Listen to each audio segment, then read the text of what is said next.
Madame Sicora, vous avez la parole.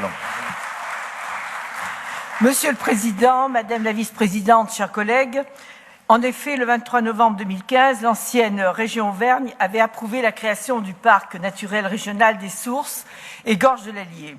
Déjà, l'un de nos conseillers régionaux du groupe de l'Union pour l'Auvergne avait vivement attiré notre attention sur les difficultés rencontrées dans les parcs et avait appelé à la plus grande prudence. Nous pouvons nous en rappeler, n'est-ce pas Marie-Agnès ? Il faut savoir que pour les communes, la création de ce parc avait entraîné un effet d'aubaine pour l'obtention de subventions. Cependant, nous le savons, ces financements sont trop dirigés vers le fonctionnement et notre majorité a pris la décision forte de se concentrer sur des projets d'investissement structurants. L'ancienne politique menée par les régions Auvergne et Rhône-Alpes incitait à la création d'une multiplicité de structures. Et c'est le cas avec le parc naturel régional. Ces additions au millefeuille administratif, sous perfusion de financements régionaux, dépensent d'ailleurs principalement leur budget en fonctionnement. Nous ne sommes pas contre le PNR en tant que tel. Au contraire, nous sommes la première région de France dans ce domaine à avoir 9 parcs. Mais il est de notre devoir de ne pas créer des structures supplémentaires dont l'efficience n'est pas prouvée et qui, nous le rappellerons jamais assez, engendrent des dépenses de fonctionnement conséquentes jusqu'à 85% du budget de certains PNR.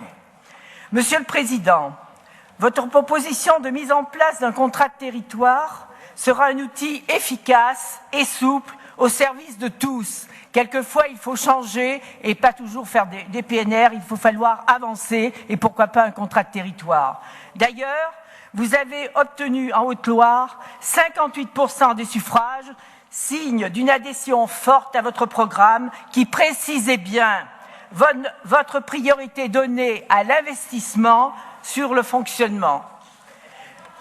Par la création d'un projet alternatif qui favorise l'investissement et non le fonctionnement, vous permettez le développement économique de notre territoire et l'utilisation de l'argent public pour plus d'activités et donc plus d'emplois.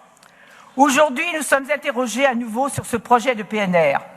Face au manque évident de consensus suscité par la création du parc, nous nous devons d'écouter nos concitoyens.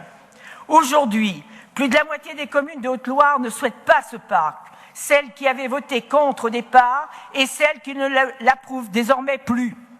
49 communes se sont déjà prononcées favorablement par courrier ou par délibération pour un contrat de territoire à raison de 2,5 millions d'euros par an pendant 6 ans et destiné à des projets d'investissement. Les autres communes sont décidées à faire de même dès que la région aura ce jour délibéré.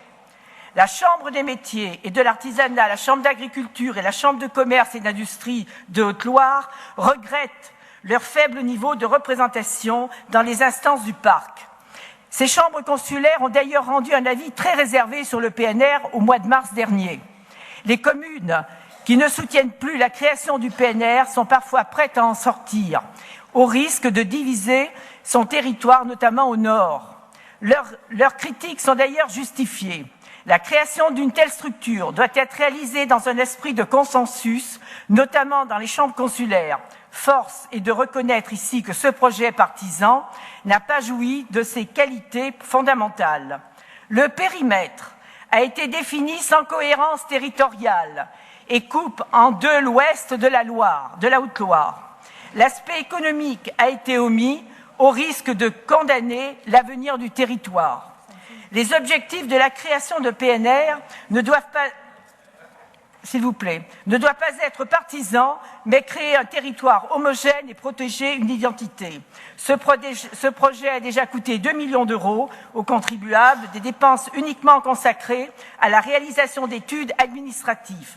Ces 2 millions d'euros auraient permis, par exemple, d'aider entre 80 et 100 agriculteurs à moderniser leurs bâtiments d'élevage. Non seulement le parc naturel régional du Haut-Allier oppose et divise, il se montre aussi inadapté aux besoins du territoire. C'est pourquoi, Monsieur le Président, le groupe Les Républicains, Divers Droite et Société Civile est tout à fait favorable à son remplacement par un contrat de territoire pour le Haut-Allier, projet alternatif plus adapté aux enjeux locaux. Je vous remercie. Merci beaucoup, Madame Sikora. Mais vous avez à ce point-là une vision si faible de la démocratie les uns et les autres, et j'y incorpore ceux qui sont dans le public, que vous n'êtes pas capable de respecter des prises de position qui sont différentes. Je rappelle que le public doit rester silencieux. Vous êtes des élus. La moindre des choses, c'est de respecter un débat qui est un débat dans un hémicycle. Dans votre conseil municipal, vous n'accepteriez pas ça. Merci de vous appliquer les mêmes principes que ceux que vous appliquez chez vous, quand même.